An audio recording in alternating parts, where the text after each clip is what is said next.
السلام علیکم۔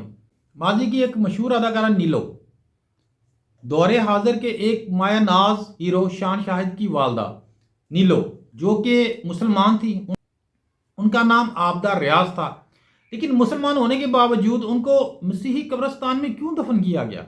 دوسرا پوائنٹ یہ ہے کہ اداکارہ نیلو نے شہنشاہ ایران کے سامنے رقص کرنے سے کیوں انکار کیا، اور اس انکار کی اداکارہ نیلو کو کیا سزا بھگتنی پڑی، اس کے کیا رزلٹ برداشت کرنے پڑے۔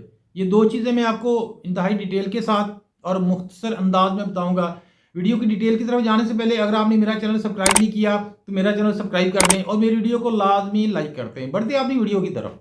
اداکارہ نیلو جو کہ 1940 میں 1940 میں سرگودا کے ایک گاؤں میں پیدا ہوئی، ایک مسیحی خاندان میں پیدا ہوئی، لیکن وہ بعد میں مسلمان ہو گئیں۔ وہ مسلمان کیسے ہیں وہ بھی میں سٹوری آپ کو بتاتا ہوں۔ ہوا کچھ یوں کہ اس دور میں 1960 کا شاید دور تھا کہ شہنشاہ ایران جو پاکستان آئے ہوئے تھے، تو شہنشاہ ایران کے سامنے رقص کرنے کے لیے جس اداکارہ کو سلیکٹ کیا گیا اس کا نام تھا نیلو۔ اور جب قاصد پیغام لے کر اداکارہ نیلو کے پاس پہنچے تو اداکارہ نیلو نے شہنشاہ ایران کے سامنے رقص کرنے سے انکار کر دیا اور زیادہ مقدار میں نیند کی گولیاں کھا کر اپنی لائف کو ختم کرنے کی کوشش کی، لیکن خوش قسمتی سے وہ زندہ بچ گئیں، ان کی لائف بچ گئی۔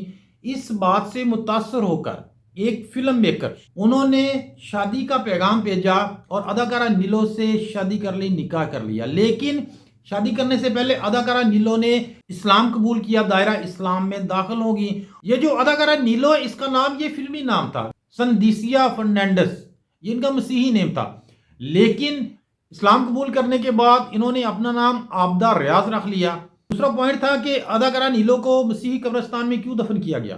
اس کی ریزن یہ ہے کہ اداکارہ نیلو نے اپنی زندگی میں اپنی حیات میں ایک وصیت کی تھی، میری والدہ کی قبر کے ساتھ مجھ کو دفنایا جائے، کیونکہ اداکارہ نیلو کی جو والدہ تھی وہ تو مسیحی تھی، لیکن یہ ہے کہ اس کی وصیت کو ملحوظ خاطر رکھتے ہوئے اس کی فیملی نے مسیحی قبرستان میں اداکارہ نیلو کی جو والدہ تھی اس کی قبر کے ساتھ اداکارہ نیلو کو دفن کر دیا۔ اس کی سٹوری یہ تھی، آگے یہ چیز ٹھیک ہے غلط ہے آئی ڈونٹ نو۔